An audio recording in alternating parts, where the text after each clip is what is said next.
여당의 대표는 국정 운영에 총체적인 책임을 지고 있는 막중한 자리입니다. 자, 추미애 대표요.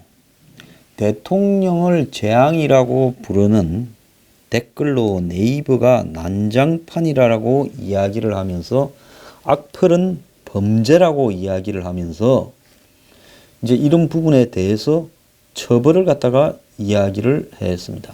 엊그제 문 대통령은 1월 10일입니까?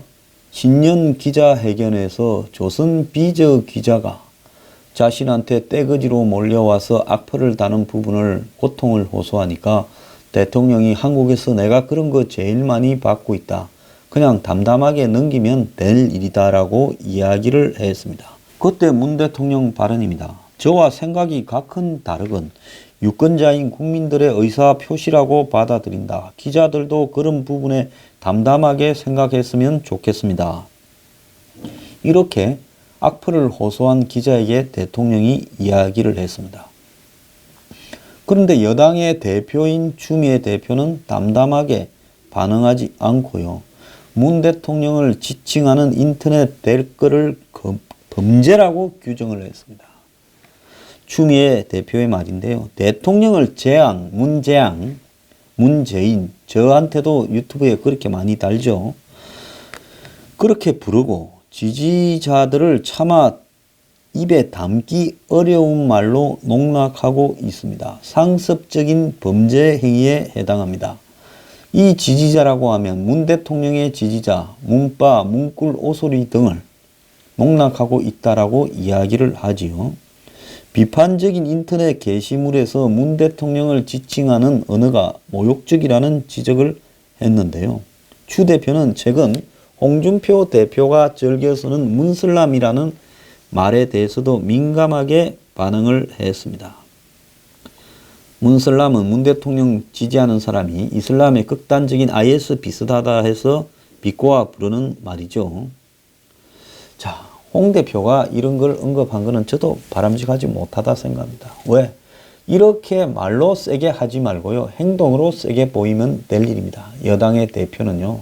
조국이가 뭡니까? 국정원 검경개혁 발표한 문제에 대해서 조국이 무슨 사법시험을 받냐 안 받냐 할 게 아니라 그게 왜 조국이가 발표할 일이냐? 문 대통령이 해야 될 일이지. 이렇게 이야기를 하면서 우리 당은 끝까지 국회에서 맡겠다고 하고 이것은 대공수사권을 폐지하고 한마디로 검찰의 힘을 빼서 자신들이 원하는 방향으로 이 사회를 끌고 가기 위한 일종의 좌파적 사고의 일환이다. 이렇게 말을 하고 절대로 통과 안 시키겠다. 통과시키면 내 대표 던지겠다 하면 끝날 일입니다. 공연히 이 말로 가지고 세게 하는 부분에 대해서 그러면서 행동은 옮기지 않는 부분에 대해서 저는 동의를 하지 않습니다. 좌우한 추 대표가 대표적인 포털 네이버의 댓글이 인신공격, 비하와 혐오, 욕설로 난장판이 됐다. 그래서 네이버가 공범이다. 책임 물을 거다. 한때 이 정권하고 네이버가 지금도 잘 가고 있는데 뭔 그런 이야기 합니까? 지금 네이버가요. 검색어 조작도 해주고 또 댓글도 삭제하면서 열심히 협조하고 있잖아요. 짜고 치는 겁니까 혹시? 근데 하나 좀 물어봅시다. 문재앙이나 문재인은 문제가 되고 박근혜나 지박이는 문제가 안 됩니까? 503이나 지새끼는 문제가 안 됩니까? 지금 문 대통령 지지자들을 농락한다고 이야기를 하는데 문 대통령 지지자들이 박근혜 전 대통령이나 이명박 전 대통령을 향해서 박근혜, 닭, 503, 지박이, 지새끼라고 부르는 것은 괜찮습니까? 아니, 추 대표는 언제부터 문빠들의 대리인이 됐습니까? 그들이 보수 진영의 지지자를 향해서 털딱이니 일당벌이니 이야기하는 것은 괜찮습니까? 숫골이라고 부르는 것도 괜찮습니까? 좌빨은 되고 숫골은 안 됩니까? 어제 추 대표는 네이버가 가짜뉴스와 인신공격 욕설을 방치한다. 특정 기업을 거론해서 비판을 했어요. 인터넷 포털 사이트와 SNS 상에서 가짜뉴스, 인신공격, 욕설 등이 난무하고 있다고 이야기를 하며 네이버는 자사의 서비스에 이런 행위가 범람하고 있지만 아무런 조치도 취하지 않고 있다 말을 했습니다. 묵인 방조도 공범이다. 지금 열심히 이 정권 편을 들고 있어요. 네이버나 다음이요. 그 국민들 다 압니다. 그런데 얼마나 더 열심히 노예처럼 편을 들어 달라고 이런 표현을 쓰는 겁니까? 자, 추 대표의 발언은 홍준표의 문슬람이라는 표현을 쓴 걸 비판하는 과정에서 이런 말을 했는데요. 추 대표는 문슬람이라는 단어에 대해 특정 종교와 나라를 폄하하고 비하할 뿐만 아니라 직간접적으로 국익을 훼손하는 망국적 발언이라 했습니다. 그러면 홍 대표한테 이야기하세요. 대표 자격이 없고, 예? 당신이 대표로 하는 한국당하고는 앞으로 상대를 안 하겠다고 홍 대표한테 이야기를 해야지. 자, 홍 대표는 말만 세게 하지 내용적으로는 원만하게 달고 갈만하니까 하는 이야기가 이제 홍 대표 욕하면서 기껏 익명의 그늘에 숨어 대통령을 재앙 죄인으로 부르는 또 그 지지자들을 입에 참아 담기 어려운 말로 농락하고 있는 이 자들을 대단히 상습적이고 중대한 범죄 행위에 해당하고 그러기 때문에 이를 방조하는 포탈에 책임을 묻겠다 합니다. 시작은 홍 대표로 해놓고는 결론은 문 정권을 비판하는 네티즌을 향해서 그냥 두지 않겠다고 협박을 했습니다. 허위사실 유포 등 부당한 인식 공격 행위를 철저히 추적해 단호히 고발하겠다고 이야기를 하고 있습니다. 제 추 대표 잘 아는데요. 사람 옛날에 안 이랬어요. 어쩌다가 이 지경까지 가고 있습니까? 여당 대표가 청와대에 여의도 출장 소장이 아니라 청와대의 진위대 대장이 되기로 작정을 했습니까? 과거에 당신들이 야당을 할 때 그때 새누리당이 청와대 출장소 역할을 한다면서 얼마나 비판을 했습니까? 그래도 그놈의 당에는 친이 친박이 나눠져서 피 터지게 싸움도 했습니다. 총선 때까지 너무 열심히 싸워서 선거 망해서 다릴 정도로 열심히 싸웠습니다. 당 대표가 도장 들고 튀기도 할 줄 아는 당입니다. 그런데 그놈의 당은 어떻게 전부가 일사불란합니까? 그놈의 당에는 이견도 없고 여당은 청와대의 보호막이고 여당 대표는 청와대 문재인 대통령의 친위 대장입니까? 창피하지 않습니까? 이게 민주주의입니까? 관계 당국도 사회 신뢰를 붕괴시켜 악성 댓글을 행태를 더 방치하지 않아야 한다고. 이제 검찰 보고 국정원 보고 경찰 보고 다 잡아들이라고 이야기를 합니까? 잡아가 보세요. 정말로 이게 민주주의고 당신들 이를 정치하려고 1987 영화 보고 눈물 흘리는 쇼였습니까? 민주주의의 발전이 이런 거예요? 이제 입까지 틀어막을래요? 온라인에서도요? 요즘 오프라인에서 말하는 사람 어디 있습니까? 겁이 나서. 토론 나와서 정부 반대 토론하래도 다 안 논답니다. TV에 나간 패널들 꼬라지 한번 보세요. 말 한마디 제대로 하는 사람 있어요? 잘릴까봐? 보복당할까봐? 이 지경을 만들어 놓고 이제는 온라인에서도 말을 하지 마라.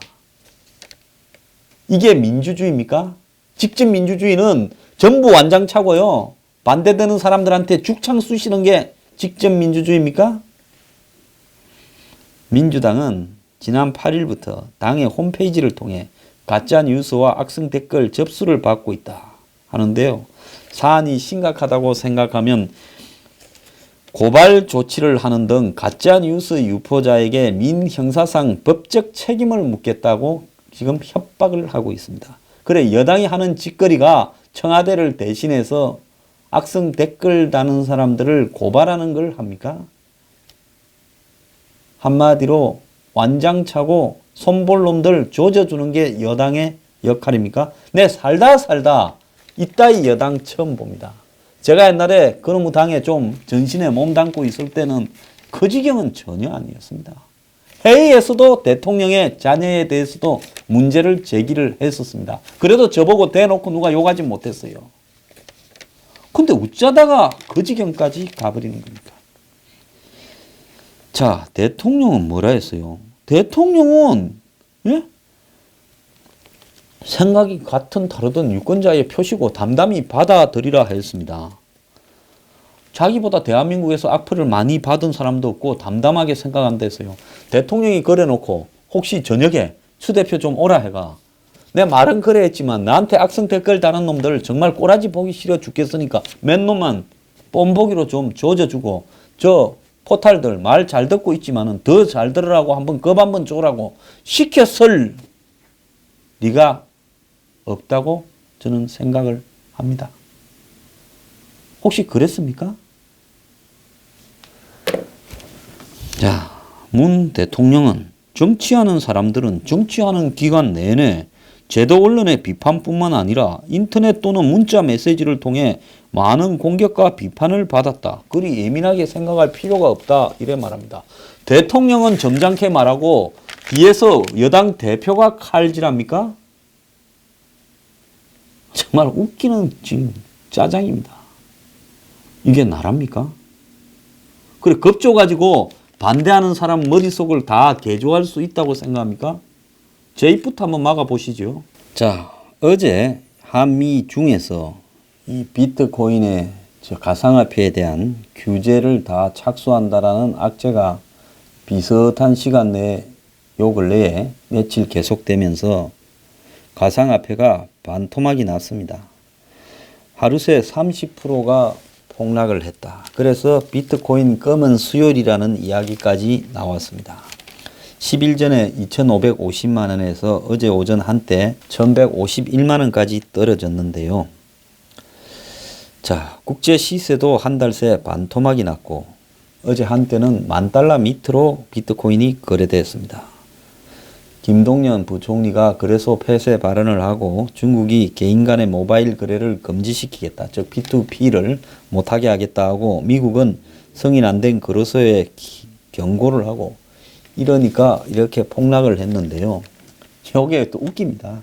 오늘 또 올라가고 있습니다. 지금 제가 이 방송을 하고 있는 11시 한 15분 현재 비트코인이 1,665만 원으로 어제보다 430만 7천 원이 올랐습니다. 비트코인만 오른 게 아닙니다. 다른 코인들이 다 올랐어요. 이더리움도 어제보다 46%가 오르고 비트코인은 36%가 오르고 그 다음에 대시라는 데는 49%가 오르고 라이트코인은 46%가 오르고 리플은 82%가 올랐습니다. 비트코인 캐시도 44%가 오르고 퀀텀도 60%가 올랐습니다. 자, 가격이 폭락과 폭등을 하고 있습니다. 뭐든지 망하기 전에요. 오르고 내려야 돈을 버니까 또 누군가 올리는 작업을 시작했습니다. 자, 이러면 또 몇 사람이 그러겠죠. 다시 오르지 않냐. 흑운날 비트코인을 비판하는 저 황장수 같은 놈, 너 또 틀리지 않았냐. 이럴 겁니다. 자, 이게 뭔 줄 압니까? 마지막 양틀 뽑아 먹기입니다. 자, 계속 내려가서 폭락해버리면 이 비트코인을 가지고 장난을 치는 세력이나 권력과 힘과 자본을 가지고 여기 개입한 세력들이 자신들이 가지고 있는 지분을 처리하기에 시간적인 한계에 부딪히죠. 그렇기 때문에 그들은 약간 진정되면 또 이것을 갖다가 올리는 작업을 합니다. 자, 그래서 지금 가상화폐가 다시 또 오늘 급등을 하고 있습니다. 하루 만에 40에서 심지어 90%까지 이렇게 올라간다면 이거는 엄청난 상승이죠.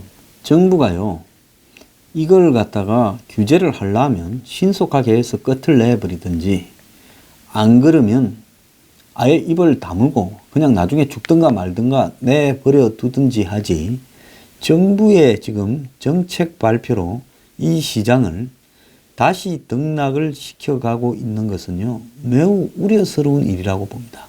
이러면 또 어제부로 다 이제 틀리고 이제 그만해야 되겠다는 사람들이 오늘 또 달라듭니다. 이런 식으로 해서요, 전체적으로는 이렇게 방향이 내려가면서 계속 등락을 몇 달간 더 하게 될 겁니다.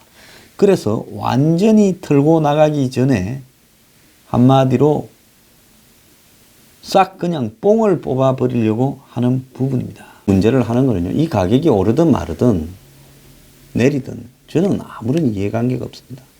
제가 이런 부분에 무슨 투기에 관여하는 바도 없고요. 다만 여기에 열중해서 달라든 20, 30대들한테 청춘을 이렇게 시작하면 나중에 감당이 안 되는 일이 벌어져서 지금 20대부터 앞으로 80, 90까지 살 날이 구말리 같은데 그 시간들을 어떻게 감당을 하려고 이런 일에 뛰어드느냐라는 조언을 하고 싶어서 그런 겁니다. 애정이 있으니까 하는 이야기니 꼭 갖지 말게 들었어요. 자, 모든 투기는요, 항상 등락을 시킵니다. 가격이 변하지 않고 가면요, 돈을 벌 방법이 없어요. 이걸 주도하는 사람. 한 번은 벌었겠지만 올라올 때까지. 올라오고 난 다음에 가격이 크게 변하지 않으면 거기서 돈질을 할 수 없습니다. 주식 같은 경우만 하더라도 공매도나 이런 기법으로요, 가격을 갖다가 떨어뜨렸다가 다시 올리고 이런 짓거리를 하면서 돈을 벌지, 계속 같은 방향으로 올라가거나 계속 내려가거나 이렇게 예측이 가능하면 돈을 벌기가 쉽지가 않습니다. 예측이 가능하면 누구 다 아는데 돈을 못 벌 사람이 누가 있습니까? 그러니까 결국은 예측이 가능한 투기에서는 돈을 벌 방법이 없죠. 그래서 김동연의 거래소 폐쇄 발언이 떨어뜨리는 일종의 이유가 되었고, 자, 떨어뜨리 놓고 20만 청원이 되어 있고, 그렇다고 쉽게 단기간에 규제를 하지 못할 거라고 하면서 또 주도하는 사람들이 가격을 올려갑니다. 그러니까 또 떨어진 만큼 또 확 올라갑니다. 자, 이렇게 되어 가면서 떨어뜨렸다가 올렸다가 하면서 그걸 알 수 있는 사람은 누구냐? 이걸 주도해가는 소수의 사람들만 알 수 있을 겁니다. 제가 왜 옛날에 안철수 대표 보고 정치하려면 안내배 주식 다 팔고 해라고 이야기했는가 하면, 자기가 정치하는 행보 하나에 따라서 회사의 주식이 등락을 하면 자기는 어떤 말을 할 건지 잘 알고 있을 건데 그것이 공정하다고 볼 수 없는 여러 가지 소지를 낳고, 또 제 주변에도 정치 빠꼼한 사람들이 그래서 그 주식에 달라들어서 상당히 정치 정보를 주식 가격으로 바꾸는 모양새를 제가 보면서 이것은 옳지 않다라고 판단했기 때문에 그렇게 말한 겁니다. 지금 이 대기업 회사원부터 알바생까지 지금 비트코인 때문에 롤러코스터입니다. 기분이요. 올라갈 때는 그야말로 천국 같다가 떨어질 때는 지옥입니다. 이 가상화폐 투자로 등록금 전세금 날렸다는 사람들이 이제 나옵니다. 과거에 이런 일들이 없이 계속 올라갈 때는 전부 돈 버는 것처럼 보였지요. 이제 막 곡소리가 여기저기서 나오고 다들 미쳐가고 있다라는 이야기도 나오고 있습니다. 어제 고려대 학생 전용 인터넷 커뮤니티에요, 여기서 글을 쓰고 자살하면이라는 글이 올라왔는데요. 그 내용이 가상화폐에 투자한 돈이 반토막이 나서 두렵다. 엄마가 이래서 힘들게 번 돈인데 점점 가격이 내려가서 죽음까지 생각하고 있다. 그래서 지금 20, 30대가 이 가상화폐 때문에 공황 상태에 빠져 있다는 거예요. 어제는 지옥 같았고 오늘은 조금 올라가니까 이제 천국 같습니까? 이게 또 언제 내려오겠습니까? 이걸 등락시키는데 권력의 말 한마디가 작용한다면 제가 한번 물어보겠습니다. 권력 주변에 있는 사람들이 이걸 사겠습니까? 안 사겠습니까? 이 말이 영향력이 있는 사람의 친구나 동생이나 지인이나 가족이 사겠습니까? 안 사겠습니까? 중기부도 가상화폐에 투자를 한 마당에 공식적으로 관련 모태 펀드에 정부의 이 일과 관련해서 영향력이 있는 사람이 이걸 하겠습니까? 안 하겠습니까? 요즘 올라가는데 걸었으면 따는 게 아니라 내려갈 거라고 생각하는데도 잘 걸면 따는 방법이 몇 가지가 있습니다. 내가 말하는 데 따라서 올라갈 건가 내려갈 건가를 알면 돈을 얼마나 벌 수 있겠습니까? 권력을 가진 사람들이 정치에만 몰두한다고 생각하십니까? 천만의 말씀. 권력 가지면 그 다음에 몰두하는 것은 그 권력을, 정보를 이용해서, 영향력을 이용해서 어떻게 돈을 벌까를 생각을 하는 겁니다. 그 사람들이 이걸 떨어뜨렸다가 올렸다가 하면서요, 강 건너 불 보듯이 이걸 보고 있다고 생각합니까? 아닙니다. 대한민국에 돈 많은 사람들, 권력층들, 상류층들, 사회적인 오피니언 리더들이 왜 강남에 다 몰려 살고 강남의 부동산에 투자를 하는 줄 아십니까? 왜 부동산이 강남에만 오르는 줄 아십니까? 그 사람들은 자신이 가진 정보와 어떤 힘들을 이용해서 강남의 부동산들을 올려서 재미를 보는 부분에 이미 여러 정권 거쳐서 법칙으로 되어 있기 때문입니다. 그들 중에요, 주식 가진 사람 많죠? 국회의원들 한번 보세요. 왜 주식하는 줄 압니까? 자신이 가진 힘, 장차관, 자신이 가진 힘으로 주식에서 돈 벌 수 있기 때문에 하는 겁니다. 근데 가상화폐 같이 이렇게 쉽게 말 한마디에 오르락 내리락 하면 돈 벌기 굉장히 좋죠. 주식시장 가서 말 한마디에 오르락 내리락 하기 쉽지 않습니다. 말 잘못하면요, 그냥 안 두지요. 근데 가상화폐 같은 경우에는 지금 무슨 그 상대가 정경련이고 재벌도 아니고, 예? 전부 분산된 소수이다 보니까 어쨌든 눈에 보이는 사람들은, 보이지 않는 사람들은 소수가 대규모를 가지고 있겠지만 이 가상화폐 게임을 주도하는 몇 사람과 정권이 만약에 결탁이 돼 있다면 이걸로 돈 벌기가 얼마나 좋은, 그야말로 갖고 놀 수 있는 놀이터입니다. 자, 그런데 이걸 계속 하겠습니까? 절대로 딸 수 없어요. 나중에요, 정말 대형 곡소리가 날 겁니다. 지금 벌써요, 등록금 날렸다, 7천만 원 투자했는데 다 잃었다부터 시작을 했어요.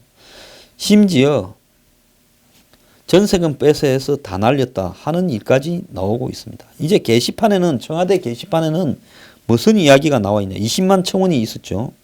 가만히 있는 시장을 들쑤셔서 가격이 떨어졌다면서 가상화폐로 이렇게 200조 재산 손실을 지금 투자자들이 봤는데 검찰이 수사해야 되고 대통령이 보상해라고 이야기를 하고 있습니다. 좀 있으면 세월호처럼 가상화폐 손실자들이 피해대책위원회를 만들어서 특조위 구성하자 하고 정부가 잘못된 말로 우리의 손실을 초래했다고 할 판입니다. 자, 그래도 미래는 못 버리고 할 거예요. 자, 아무리 우리 사회 시스템이 잘못됐고 청춘들이 미래도 없고 희망도 없다 하더라도요, 이런 가상화폐 열풍은 청춘이 가지고 있는 마지막 희망을 송두리째 꺾어버리고 남아있는 솜털까지 깎아 먹으려고 드는 잔혹한 행위임을 스스로 알아야 됩니다. 오늘 좀 올랐으니 오늘이라도 손절하고 나와야 됩니다. 그런데 뭐 듣기로는 가상화폐 팔으면 일주일 뒤에야 대금 들어온다는데요. 빨리빨리 움직이세요.